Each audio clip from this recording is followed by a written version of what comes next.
안녕하십니까? 멘탈 코칭하는 축구 감독입니다. 미래의 축구 꿈나무들을 키워내고 계시는 존경하는 지도자 여러분, 오늘 저는 여러분과 함께 한국 축구의 가장 깊은 고민 중 하나에 대해 이야기하고자 합니다. 바로 멘탈 관리에 대한 딜레마에 대한 내용입니다. 분명 우리는 모두 멘탈의 중요성을 알고 있습니다. 하지만 현실은 다릅니다. 멘탈 관리할 시간에 차라리 훈련장에서 공 한 번 더 차는 게 낫다. 멘탈 관리할 시간에 체력 훈련에 더 매진하는 것이 낫다. 등등. 아직 이런 생각을 공공연하게 하고 있고 멘탈 관리에 비용을 지출하는 것을 아까워하는 분위기가 여전합니다. 왜 이런 현상이 벌어지고 있는지, 그리고 우리는 이런 인식에 대한 문제를 어떻게 해결해야 할까요? 첫 번째, 멘탈 관리가 외면받는 현실적인 이유. 지도자분들의 생각이 틀렸다고 말하려는 것이 아닙니다. 오히려 지극히 현실적이고 이해할 만한 고민이라고 생각합니다. 멘탈 관리가 뒷전으로 밀려나는 데에는 다음과 같은 명확한 이유들이 있다고 생각합니다. 눈에 보이지 않는 무형의 가치.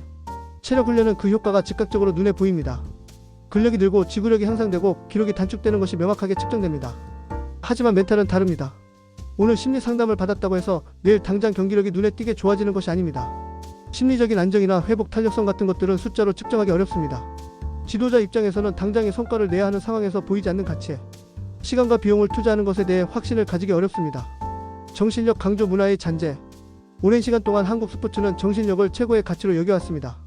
선수라면 이 정도 고통을 이겨내야 한다. 힘든 건 정신력이 부족해서다. 라는 식의 사고방식은 여전히 많은 지도자의 무의식 속에 남아있습니다. 멘탈 관리는 이러한 사고방식 속에서 나약한 선수들이나 하는 것이라는 잘못된 인식으로 이어지기 쉽습니다.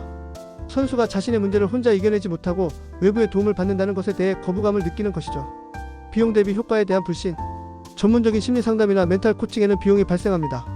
하지만 과연 그 비용을 지불하고 얻는 효과가 훈련에 투자하는 비용보다 더 클지에 대해 의문을 가집니다.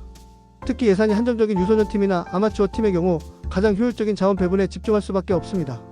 따라서 눈에 띄는 기술 코치, 피지컬 코치에 우선적으로 예산을 배정하게 될 수밖에 없습니다. 지도자들의 경험 부족. 대부분의 지도자들은 선수 시절부터 기술과 체력 중심의 훈련을 받으며 성장했습니다. 저 역시도 똑같은 환경에서 성장했기 때문에 이런 상황에 대해 잘 이해하고 있습니다.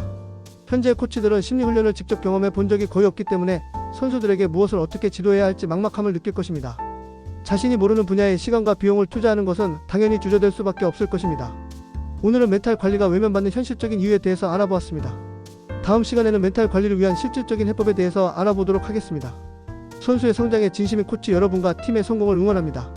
영상 끝까지 시청해주셔서 감사합니다. 구독과 좋아요는 영상 제작에 큰 힘이 됩니다.